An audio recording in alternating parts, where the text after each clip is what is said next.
Sikat, obrolan psikologi, santai tapi tetap serius. Sikat, episode ini kita akan membahas ya, tema kita tentang sadisme digital. Ini tentang scroll konten neraka gitu kali ya? Bukan ya, Pak Sutradara? Ini ceritanya kayak sadis-sadis banget nih. Belakangan Pak Sutradara lagi hobi scrolling yang serem-serem apa gimana nih Pak? Cabul lewat, sekarang serem lewat. Ini menarik ya. Kalau kita sebelum kita mulai nanti kita bahas lebih jauh tentang sudut pandang psikologinya ya. Video konten motivasi ya 1.000, 2.000, 5.000 view lah mungkin naik.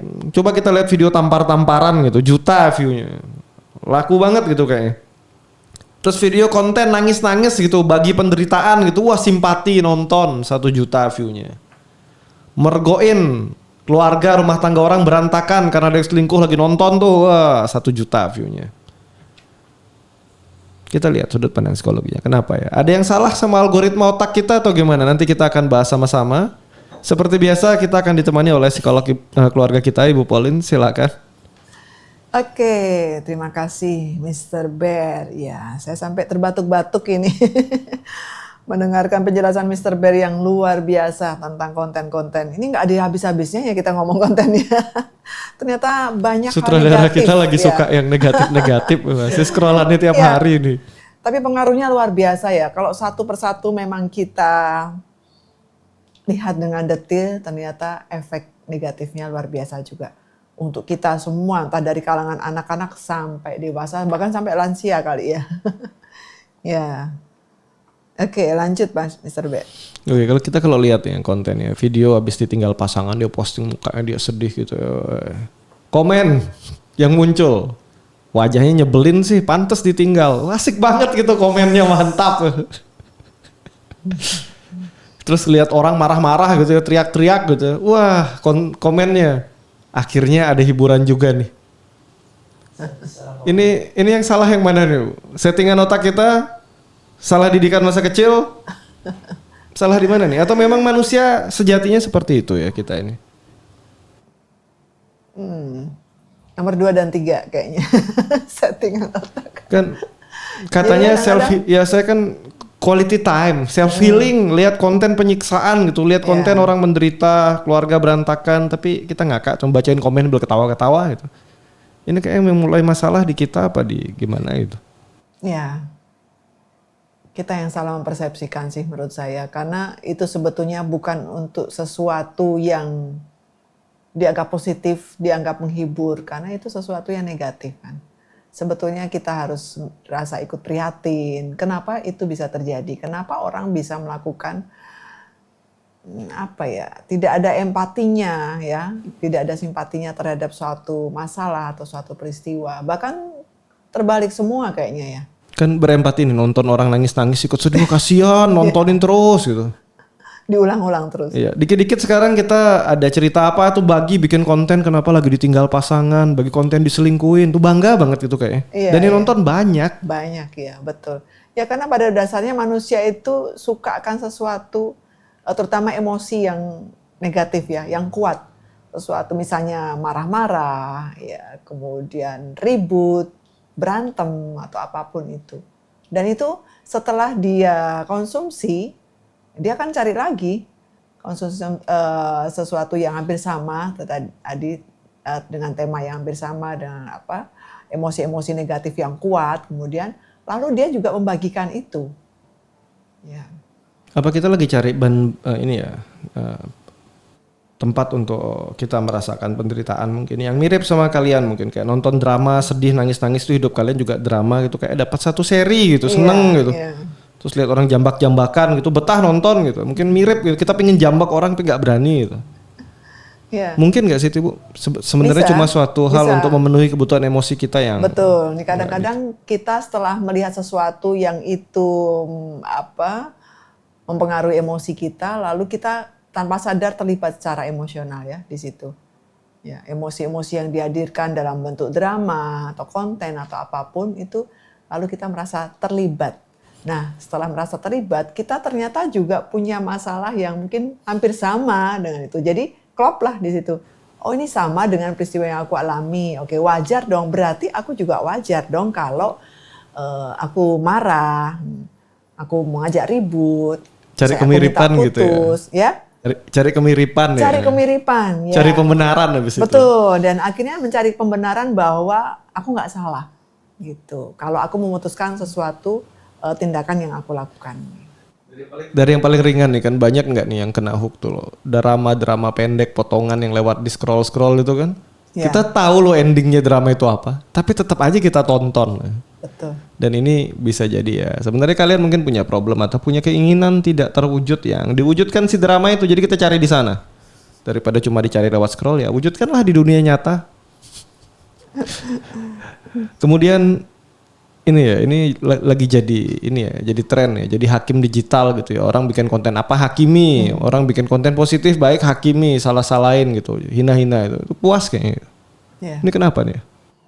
Ya di situ karena orang senang melihat sesuatu yang membuat orang lain menderita kali. Ya. Memang harusnya begitu. Ya dia salah kok, dia pelaku misalnya. Ya sudah sepantasnya dia mendapatkan hukuman yang setimpal, sudah sepantasnya dia diperlakukan seperti itu. Gitu. Jadi ada kepuasan walaupun kita nggak kenal siapa dia, tidak terlibat secara langsung. Mungkin karena pernah ya mengalami hal yang mirip, yang serupa seperti itu dan itu membenarkan jadinya ya, ada pembenaran di situ. Nah, kita bisa jadi hakim tanpa jadi sarjana hukum, nggak usah pakai toga gitu, jadi hakim tinggal scroll komen. Enak ya sekarang menghakimi orang gampang, lewat scroll bisa. Kemajuan teknologi lagi-lagi. Liatin orang lagi sedih, lagi teriak, lagi marah gitu ya, lagi kecewa, lagi ditinggal, lagi hancur hidupnya, seneng gitu juga. Ini yang salah yang bikin konten atau yang nonton ya, kira-kira kan makin banyak nih jual penderitaan gitu kan. Kalau dulu jual agama, sekarang jual penderitaan tuh laku gitu, entah kenapa. Ya, kalau dari prosesnya, pertama saya lihat yang salah adalah yang bikin konten. Karena penderitaan kan tidak diviralkan ya sebaiknya. Tidak di ekspresi. Iya betul, tetapi itu kan menjadi aib seseorang atau sekelompok orang atau satu keluarga atau apapun itu ya. Justru pada saat orang sedang kesusahan, menderita, ada berantem atau apapun, kita keep lah, itu kan rahasia, itu kan urusan pribadi orang. Jadi sebaiknya kita ikut membantu, mendampingi, misalnya kita punya hak di situ. Misalnya kita punya rasa tidak hanya simpati tapi empati untuk ikut bantu menyelesaikan, sebaiknya diselesaikan, tapi bukan diviralkan, gitu. Nah, tuh ya. Jadi untuk kamu ya, yang hidupnya datar banget gitu ya, nggak menarik gitu ya, masuk pagi, pulang malam, nggak ada kehidupan lah, nggak tahu caranya seneng-seneng, terus kalian mulai scrolling, daripada kalian memperbaiki hidup datar kalian cuma dengan scrolling, lebih baik kalian cari skill nyata lah, buat tindakan nyata untuk perbaikan hidup ya. Banyak nih. Mereka yang hidupnya terlalu datar ya. Yeah. Kerja, pengulangan gitu-gitu aja, menderita dalam rumah tangga ya. Drama bisa jadi pengalih sesaat lah, tapi bukan solusi ya. Nggak ada salahnya, mulailah hidup baru, awal baru, perbaiki. Bukan lari nonton, scroll drama, cari pembening kehidupan, habis itu mulai nyalahin pasangan yang nggak tahu apa-apa. Nah ini banyak nih. Ya apalagi kalau kita bisa membayangkan kalau itu terjadi dalam kehidupan kita bagaimana. Mungkin kita udah biasa viralin masalah orang dan segala macam. Nah pada saat kita mengalami yang sebenarnya, entah apapun itu dengan pasangan atau keluarga atau apapun itu, ternyata ada orang juga yang mengupload ya. Betapa sedihnya kita, mungkin kita juga jadi marah, kecewa atau apapun itu. Ini kan banyak nih, ada anak, kapan tadi saya lihat konten sekali, ditamparin gitu ya sama ibunya ya. Yang nonton banyak ya, komennya ratusan, mungkin nyentuh hampir 1000 ya. Tapi nggak ada yang bantu, cuma komen-komen aja gitu. Jadi hakim digital, puas komenin, simpati dalam kolom komentar itu udah termasuk perwujudan simpati nggak sih Bu? Gimana maksudnya? Bersimpati dalam kolom komentar, lihat anak ditampar, wah kasihan ya gitu. Tapi ya nggak buat tindakan, hanya simpati aja, kasih komen, ditontonin berulang videonya, dibagiin ke teman-temannya. Nah, besok ibu satunya bikin, wah tuh si ibu viral, lampirin anaknya ikut panggil anaknya, tamparin juga, naik deh ratingnya. Kalau simpati itu karena ada kejadian yang dialami seseorang itu oke, walaupun secara online ya, tadi kita lihatnya oke, kita membuat komentar, ikut merasakan kesedihan, ikut merasakan keprihatinan, kasihan anaknya, kenapa ibunya memperlakukan seperti itu misalnya, ya. Tetapi stop di situ aja, jangan dibagi juga, jangan diviralkan, gitu. Karena memviralkan berarti membenarkan perilaku si ibu tersebut, bisa jadi. Nah justru itu yang salah. Tapi kalau nggak diviralin, ntar nggak diproses Bu sama si itu Bu. Udah lapor gitu. Ya. Nggak ada yang tahu kan kalau dia nggak bikin konten. Ya, konten itu menurut saya konten itu akan segera viral. Nah, bagaimana cara kita membantu permasalahan menjadi lebih baik? Mungkin kita bisa diam-diam menghubungi tempat lokasinya saat peristiwa itu berlangsung, atau apa usaha kita untuk bisa membuat bahwa ibu itu memang bersalah gitu ya. Jadi tidak hanya komentar saja, tapi mungkin komentar yang cukup tegas ya, agar konten ini tidak diviralkan. Ini salah satunya seperti itu. Jangan memviralkan sesuatu yang tidak baik atau tidak benar, karena ini akan menjadi pembelajaran pada orang-orang yang lain. Nah ini benar-benar penting ya, karena kita udah masuk ke era baru hiburan ya, di mana kita mulai bersama-sama sakit jiwa secara kolektif ya. Konten-konten berbahaya seperti itu kita tonton, kita view, kita sharing ke teman-teman. Di mana empati kita tuh cuma muncul ya begitu ada musik-musik sedih, filter hitam putih. Nah mulai tuh empati kita tergerak gitu rasanya, wah ikut komentar ah. Karena bisa aja sebenarnya ya kita sendiri yang membuat konten-konten kreator seperti itu jadi viral. Kita yang menunjukkan ke orang-orang ya. Caranya seperti apa? Kalau mau filter yang begini hilangkan, langsung next. Jangan ditonton. Ya. Biarpun mungkin hati kita yang terdalam penasaran endingnya gimana sih si anak. Cukup. Karena endingnya udah pasti nggak baik. Dan jangan sampai konten seperti ini ditiru banyak orang ya.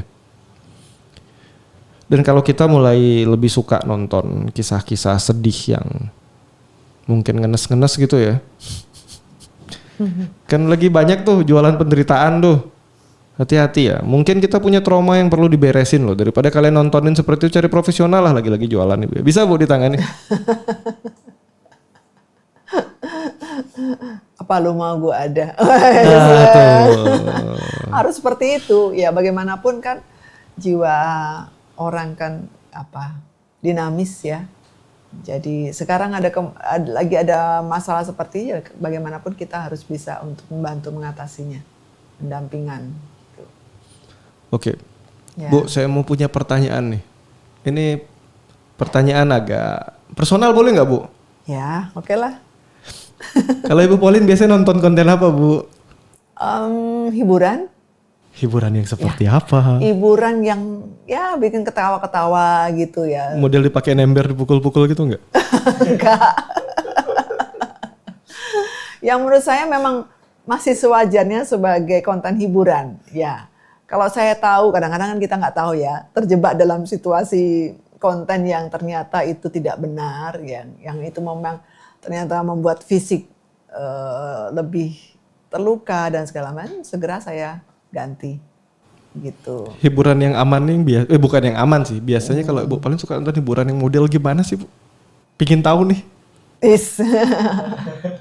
Yang bikin lucu-lucu, yang ngakak-ngakak kayak gitu-gitu. Dan itu bisa membuat saya benar-benar terpingkal-pingkal ya, karena itu natural gitu ya, natural, dan memang kalau kita alami ya kita akan betul-betul terhibur di situ. Saya seakan-akan ada dalam dunia mereka.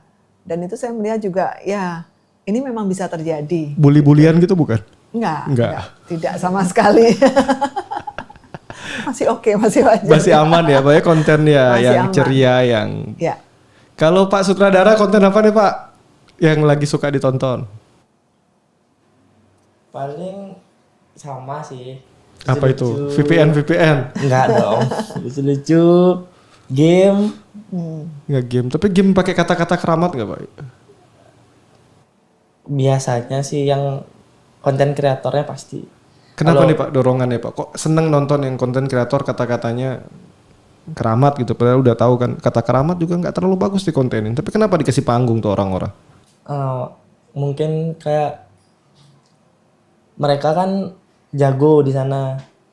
Mungkin sebenarnya nggak lihat kata-katanya sih, mungkin kayak gamenya dia, cara mainnya dia bagus. Mungkin emang pembawaannya kasar. Kayak gitu aja sih. Nah nih hati-hati ya, filter ya teman-teman ya. Nonton game permainannya bagus tapi kata-katanya kasar, mute aja. Kenapa? Karena paling nggak kalau kalian masuk kata-kata ke bawah sadar kalian ya, secara tidak langsung kalian akan jadi seperti itu. Dan si konten kreator merasa bahwa style itu keren dan akan ditiru sama yang lain. Betul. Dan ini bahaya banget ya. Bahayanya apa ya? Kebayang ya, nanti satu rumah penuh kata-kata makian yang luar biasa. Saya sendiri sukanya nonton Animal Planet gitu ya. Aman gitu, nggak ada yang kasar-kasar. Net Geo itu. Nat Geo, edukatif saya. Biarpun saya dari hutan sebelah, biarpun hewan pakai bajunya manusia, saya edukatif. Iya. Karena ini mulai di tahap seperti yang di podcast-podcast sebelumnya ya, sudah mulai tahap berbahaya ya. Konten makin lepas, makin nggak terkontrol. Bahkan hampir semua platform penjualan sekarang menggunakan media-media video untuk promosi. Ya kan sudah mulai gandengan semua tuh. Dimana konten sudah terkait sama tempat belanja. Dan kadang kontennya yang dibuat ngehook itu beda banget sama barang dijual gitu ya. Kontennya benar-benar berbahaya, barang yang dijual yang kita butuh ya masuk bawah sadar kita liatin nih. Kalau seperti tadi ini kan menarik ya, banyak konten-konten gaming ya sekarang yang disertai dengan kata-kata kasar. Ini gimana nih Bu? Sudut pandang psikologinya. Kenapa anak-anak sekarang lebih suka ngomong lebih keras, kasar ya? Karena kontennya tontonannya begituan dan itu dikasih panggung. Iya. Ya, kalau untuk mereka menyebutkan kata-kata kasar dan sebagainya itu kan anggap saja itu adalah penekanan ya. Ya, misalnya mereka bisa menang atau bisa berhasil sesuatu atau meleset atau apapun itu kayak ada kata-kata yang kata-kata penekanan ya. Ya, akhirnya muncul spontan ya. Muncul spontannya itu kan berarti mereka sudah biasa mengatakan itu. Gitu. Kalau yang nggak biasa mengatakan nggak mungkin secara spontan mengatakan itu ya. Nah akhirnya itu dianggap suatu yang heboh, yang bagus oleh orang-orang yang mendengar. Gitu. Kalau apalagi oleh anak-anak yang nggak ada filternya, mereka terbiasa meniru dan sebagainya. Nah akhirnya dalam kehidupan sehari-hari mereka juga akan bisa mengucapkan itu. Lain hanya dengan kita orang ya dewasa yang sudah punya banyak pengalaman, kalau kita melihat ya udah sekejap hanya mendengar saja, itu masalah dia, bukan masalah saya gitu. Kalau dia terbiasa mengucapkan kata-kata keramat, kata-kata kasar, itu masalah lu, bukan masalah gue gitu.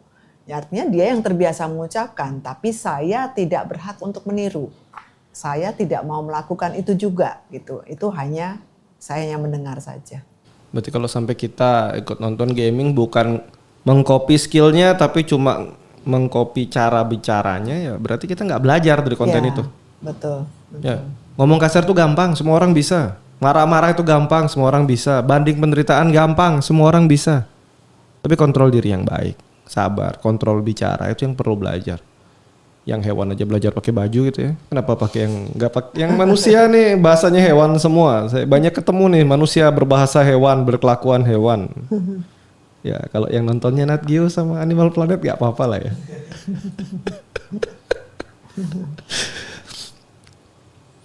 Kan banyak nih sekarang orang live gitu kan. Udah tahu kita konten live nih gak bener gitu loh. Melenceng lah. Mulai dari melenceng secara gender, mulai dari melenceng secara komunikasinya ya, pilihan-pilihan bahasanya. Tapi tetap aja ditontonin buat lucu-lucuan gitu. Ini ngasih panggung sebenarnya kan kita juga. Dan ini booming loh, kenapa ya? Sampai booming loh. Ya. Udah tahu itu salah, tetap aja dibiarin dikasih panggung. Betul. Ya, kemungkinan orang yang menonton itu yang merasa nyaman, satu frekuensi lah sama dia, ibaratnya gitu. Aku juga sama, dalam bahasaku sehari-hari juga sering mengatakan hal seperti itu. Jadi ya dia merasa cocok di situ, klik gitu. Kalau orang yang nggak biasa atau dia bisa memfilter, tentunya akan langsung dia ganti. Nih ya, kalau lihat orang ya, lagi curhat itu di live nih. Kok jari kita lebih cepat ngasih komen, gak usah drama gitu daripada kamu nggak apa-apa kah perasaan. Itu jarang. Kebanyakan drama kamu lebay, banyak kayak gitu kan. Cepat banget jadi hakim ya. Kenapa ya? Dorongan kita tuh untuk menjudge orang itu sangat besar. Ya betul, karena sebetulnya di zaman sekarang tuh kita nggak tahu orang itu pura-pura atau beneran.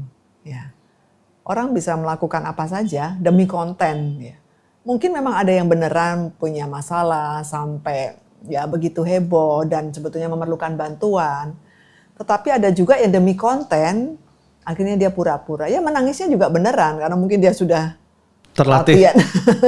terlatih jual derita. Drama dan sebagainya seperti itu, ternyata itu hanya pura-pura. Ya tidak sedikit kan yang pada akhirnya kita tahu bahwa itu ternyata hanya palsu atau pura-pura dan sebagainya. Nah akhirnya kita menjadi merasa dibohongin mungkin ya. Lalu keluarlah komentar-komentar seperti tadi. Gitu yang nggak sesuai. Nah ini para sahabat, para penonton ya. Dimana kita sekarang hidup di era dimana sakit adalah konten dan bahagia adalah produk jualan. Jadi kalau kamu sibuk naikin view orang dengan ya maki-maki dia sih, jangan lebay gitu ya. Jadi nggak usah drama, tapi tetap nonton ya, view dia naik, nggak usah kasih panggung, next. Nggak usah di komen. Nanti makin banyak makhluk-makhluk yang jual penderitaan. Ya betul. Semakin kita komen kan sebetulnya kita semakin terlalu emosi kita di situ. Kan konten-konten provokasi laku, konten-konten ya jual derita laku, konten-konten yang positif yang banyak ngasih edukasi nggak laku. Jadi untuk teman-teman di luar sana yang nonton konten ini, tolong ya di like, di share, di view gitu ya, yang banyak gitu. Ini konten edukasi kita, nggak naik-naik nih gimana nih? Pak Sutradara tolong, apa kita rubah konten kita jadi kekerasan juga gitu atau jual penderitaan ya? Jual penderitaan ya. Siapa yang menjadi korban ini? Kira-kira hidup jadi psikolog di zaman sekarang berat nggak Bu? Ibu mau cerita nih, gimana nih beratnya psikolog zaman sekarang gitu? Kita jual derita juga lah ya biar rame. Nggak dipercaya psikolog. Lebih dipercaya yang di konten-konten itu. Kan banyak tuh psikolog instan, tinggal buka Google, bagi-bagi kasih istilah-istilah psikologi susah gitu. Iya. Laku. Aku. Tapi psikolog aslinya pelang dipasang yang datang 1-2 orang. Gimana nih? Ya berarti udah jadi objek penderitaan. Kita mesti bikin konten bersyukur nih kadang. Ya jadi hati-hati sekali ya. Nonton boleh belajar yang positif. Orang kita belajar yang positif aja masih banyak yang melencengnya kayak tadi. Apalagi nonton yang udah jelas-jelas negatif. Kita bisa bantunya gimana sih sebagai penonton ya, jangan kasih panggung, nggak usah di komen bahkan sama sekali, biar kolom komentarnya kosong, nggak usah gatel pingin komen. Saya pun sering gatel sebenarnya, tapi ya saya tahan diri lah.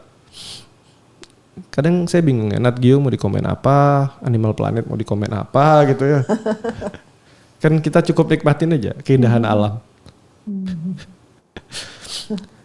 Putus cinta, bikin konten. Gak tahu putus beneran apa enggak, ya kan? Pacaran jadi konten, gak tahu pacaran beneran apa enggak. Apa mungkin era digital itu ya seperti ini ya?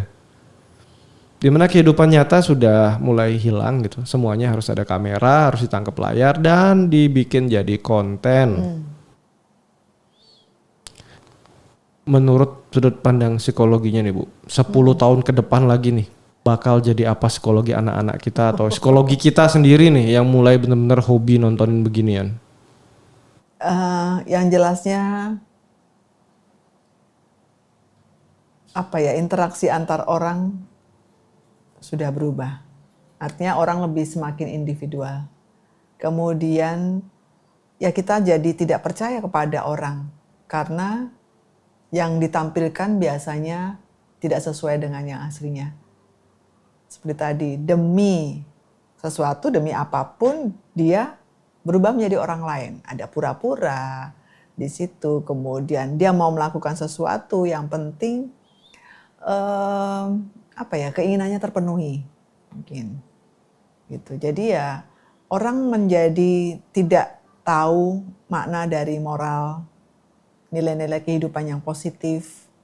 Tenggang rasa, toleransi, nggak mau tahu mungkin seperti itu. Mungkin sekarang sudah mulai ya, gitu. Jadi ya sangat disayangkan, sangat membuat kita prihatin bagaimana kehidupan orang-orang di masa depan, anak cucu kita nantinya,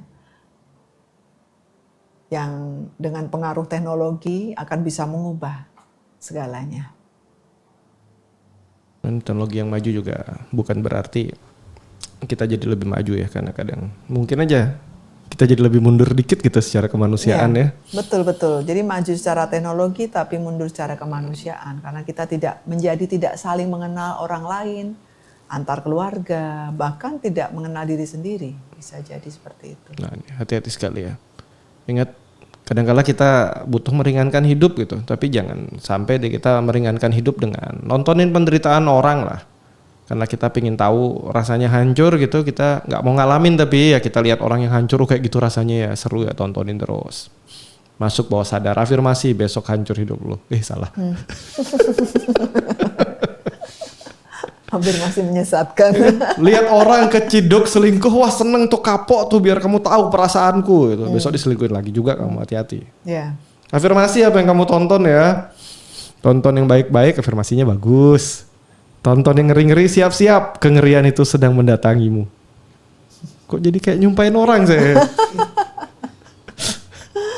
Ya, sebetulnya kayak konten-konten edukasi atau pengetahuan atau apapun itu bisa kok dibikin menarik juga, seperti konten-konten yang dianggap negatif itu, tetapi tidak isinya yang negatif gitu ya. Tetap kita positif, bisa melakukan hal yang baik.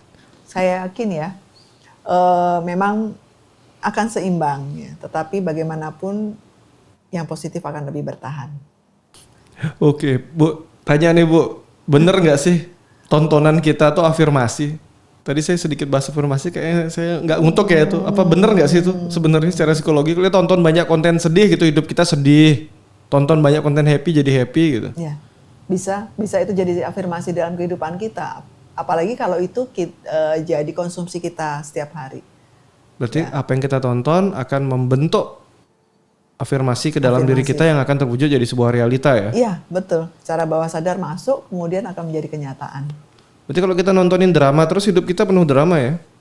Ya itu, karena pola pikir kita menganggap bahwa hidup kita itu adalah drama, sesuatu yang palsu, yang bisa dibikin, bisa direkayasa, bisa diciptakan oleh sutradara. Jadi kalau kita punya pasangan gitu kurang ganteng atau kurang cantik, tontonin drama ganteng, kita bisa ganti pasangan nggak Bu? Enggak lah.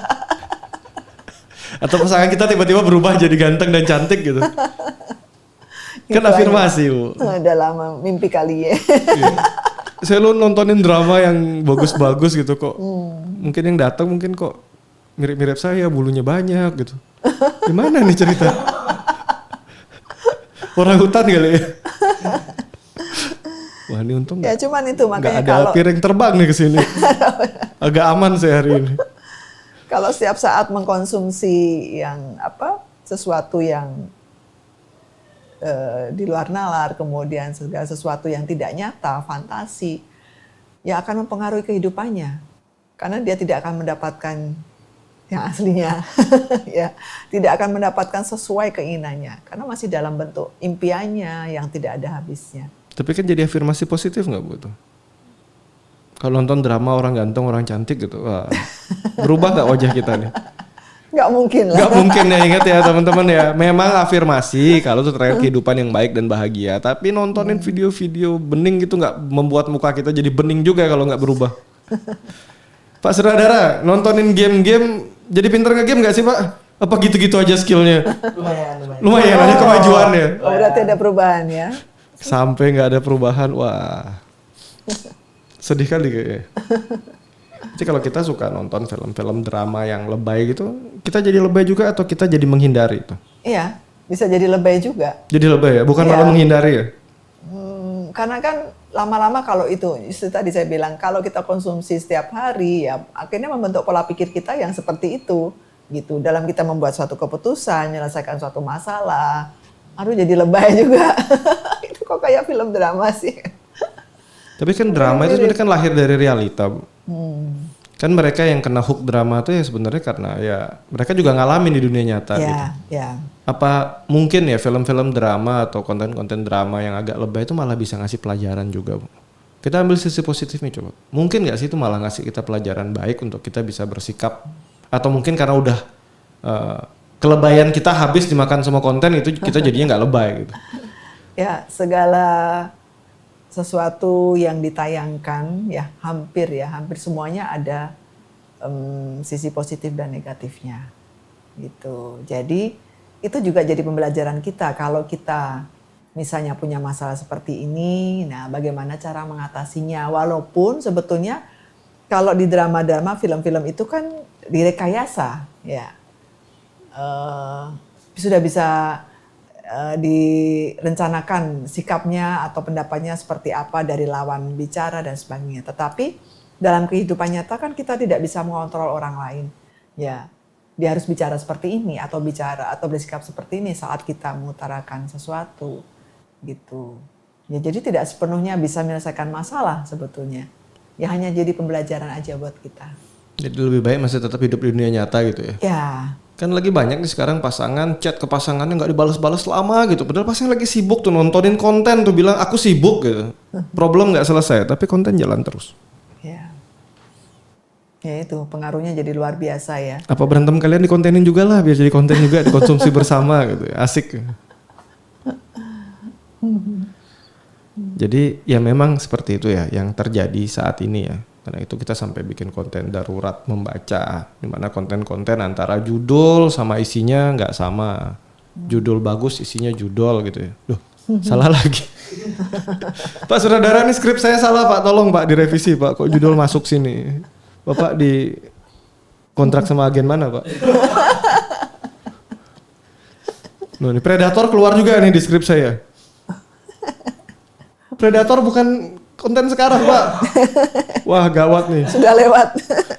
Ada lagi tuh Predator balita, pelaku balita nggak bisa masuk penjara katanya karena masih di bawah umur. Nanti kapan kita bahas nih. Ya. Jadi ini ya kita harus benar-benar melek ya karena kondisi kita benar-benar udah darurat dalam artian konten-konten yang nggak karuan mulai benar-benar sudah beredar ya, beredar luas ya kita yang filter.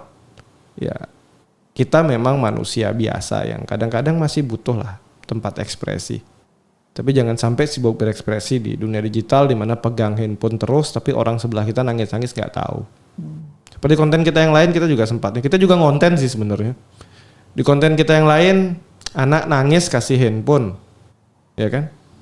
Pasangan nangis problem kita malah sibuk nonton. Nah, ini bahaya sekali. Ingat, produk digital. Produk digital ini bukan berarti semuanya negatif. Tapi jangan jadikan produk digital hanya satu-satunya pilihan. Kalian masih punya realita kehidupan nyata. Hangout sama teman-teman udah mulai jarang. Kalau dulu ya anak diam di rumah tuh orang tua, oh seneng anakku nggak banyak keluar. Membaca buku di rumah gitu. Kalau sekarang orang tua stres ya. Anakku nggak pernah keluar kamar, udah seminggu makan dalam kamar, ke toilet aja sisanya pegang handphone atau ngegame.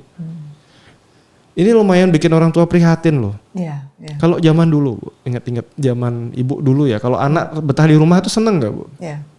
Seneng jadi karena enak rumahan gitu dan kita jadi lebih efektif ya dalam bentuk komunikasi, dalam bentuk keintiman keluarga, dalam kita bisa saling empati timbul dari situ. Kalau sekarang anak di rumah lagi battle online tuh nggak pernah keluar kamar, seneng nggak Bu? Itu yang dicurigai. Karena ya itu satu benda itu yang luar biasa mempengaruhi semua. Dan kita nggak tahu juga apa yang dia lihat, dia tonton. Kan kita melihat ya sebagai satu ya gadget yang makin canggih ini adalah sebuah pilihan yang merubah dunia jadi lebih baik satu sisi.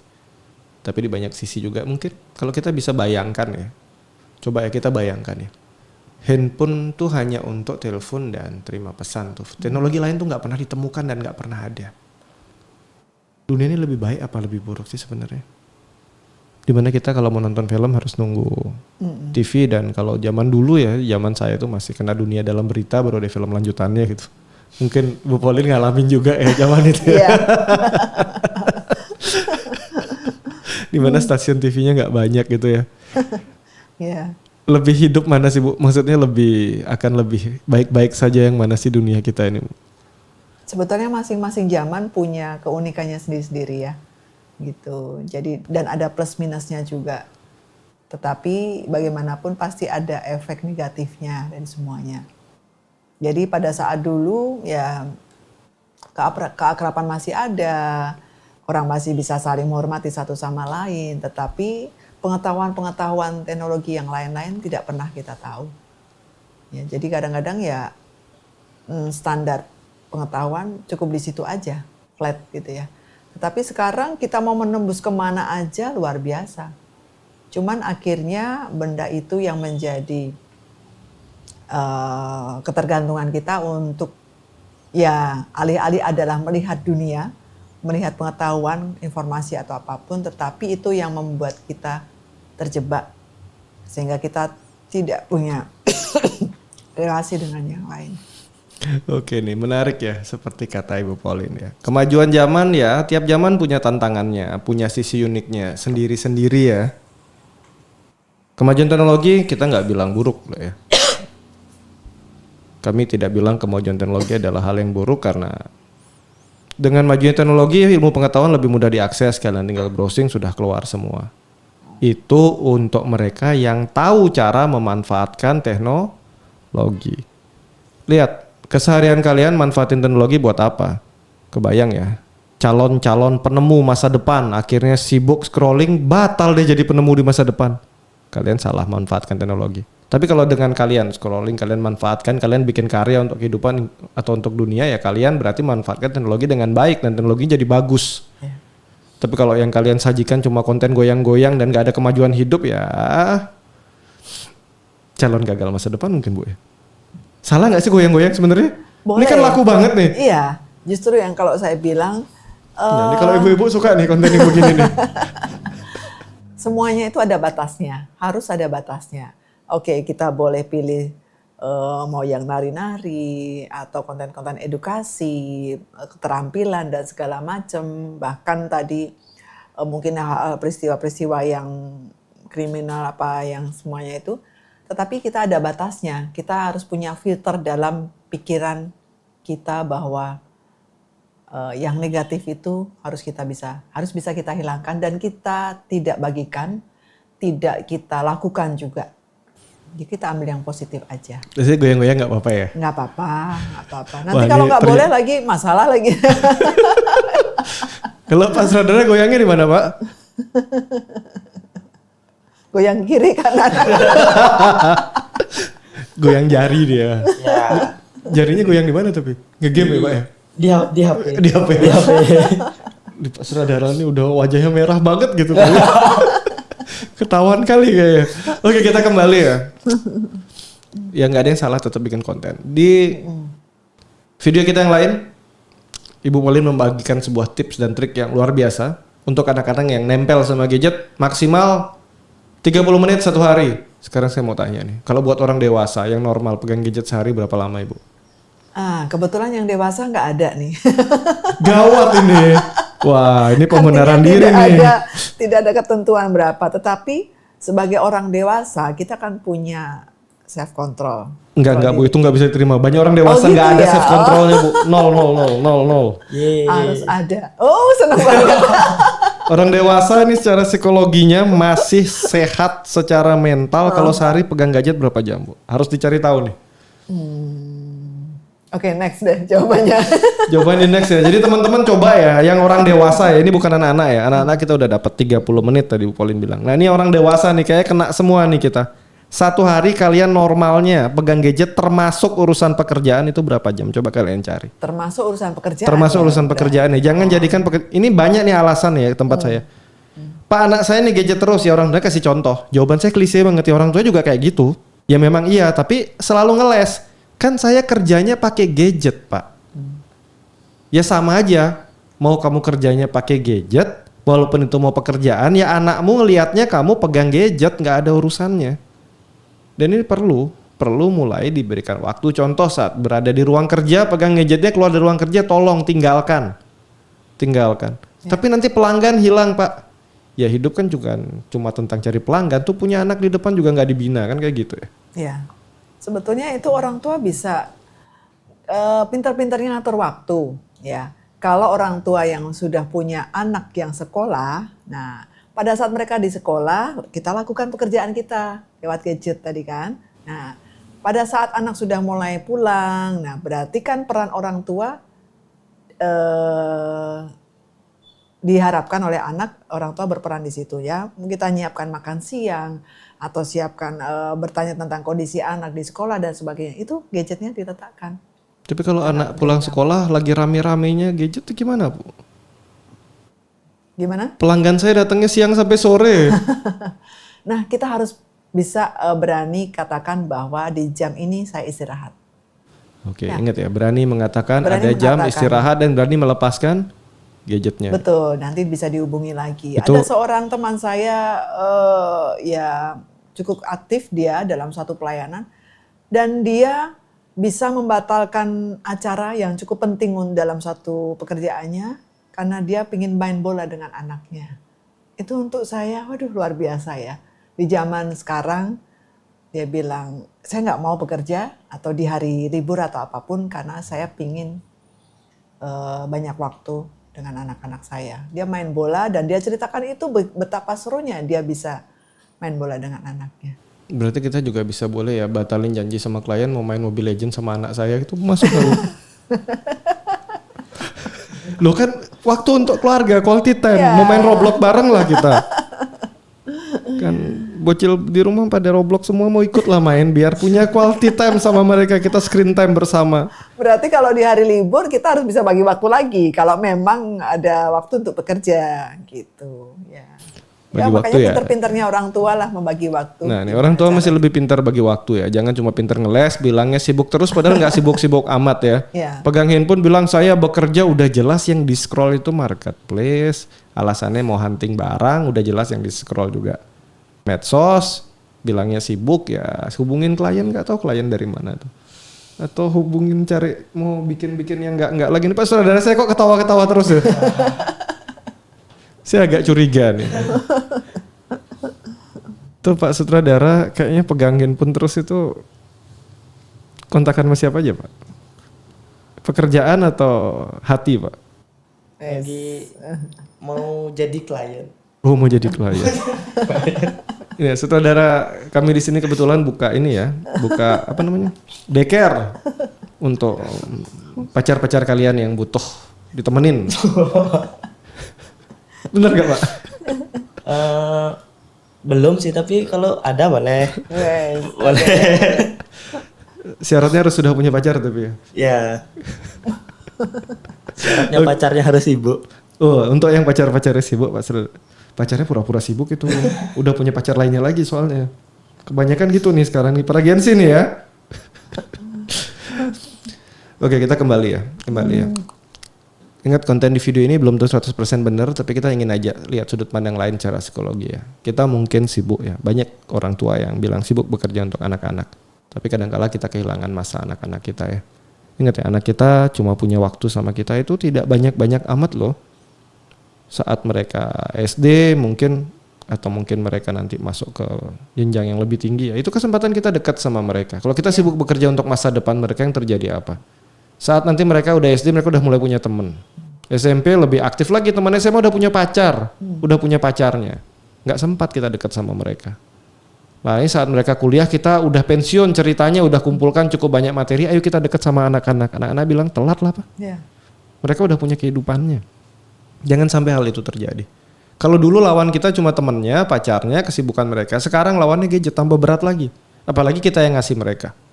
Kado ulang tahun, kasih gadget ya, besoknya anaknya sibuk sama gadget. Terus kita komplain, yang ngasih siapa? Ini ya, para orang tua ya hati-hati. Kan kita hanya memberikan sebuah gadget tanpa aturan yang jelas. Dan kita pun juga nggak bisa mengatur diri kita ya. Tadi seperti tadi ya, sahabat dari Bu Pauline. Punya waktu untuk kegiatan fisik. Ingat kegiatan fisik ya, bukan kegiatan jari bersama anak-anaknya. Ya kan? Kegiatan fisik bersama ya, ingatlah kita masih punya badan, tubuh fisik, kita nggak hidup dengan jari. Jadi jangan jarinya terus yang dilatih ototnya. Ntar otot jari makin kuat, otot lain nggak kuat, bahaya juga nih. Pak Sutradara kok ketawa terus ini kenapa ya? Kalau ngomongin otot gitu udah ketawa. Saudara suka lihat yang bagus-bagus badan, bukan ototnya. Lagi seneng kali? Saya tadi ngintip saudara kita lagi scroll konten itu cowok-cowok ganteng-ganteng gitu. Enggak ya? Oke, kita kembali ke podcast kita. Ingat, podcast kita kali ini sekali lagi untuk mengingatkan, sekali lagi ini udah podcast yang keberapa kita buat ya, masih dengan tema yang sama karena kita sangat prihatin sama konten-konten yang semakin memberikan dampak yang berbahaya. Ingat apa yang kita tonton, pertama bisa menjadi sebuah afirmasi. Kedua, tugas buat para sahabat di sini. Lihat durasi untuk orang dewasa, kira-kira screen time yang masih wajar itu berapa. Kalau kalian ternyata nggak wajar, jangan malu mengakui untuk minta bantuan profesional. Karena kalau enggak, ini juga berpengaruh sama keluarga kalian ya. Lalu sekali lagi ingat, subscribe, share, like. Kalau nggak suka, dislike, kasih saran, kasih komentar. Topik apa yang kita angkat sama-sama. Terima kasih semua, kita akan jumpa kembali di podcast kami yang lain. Bye-bye. Terima kasih.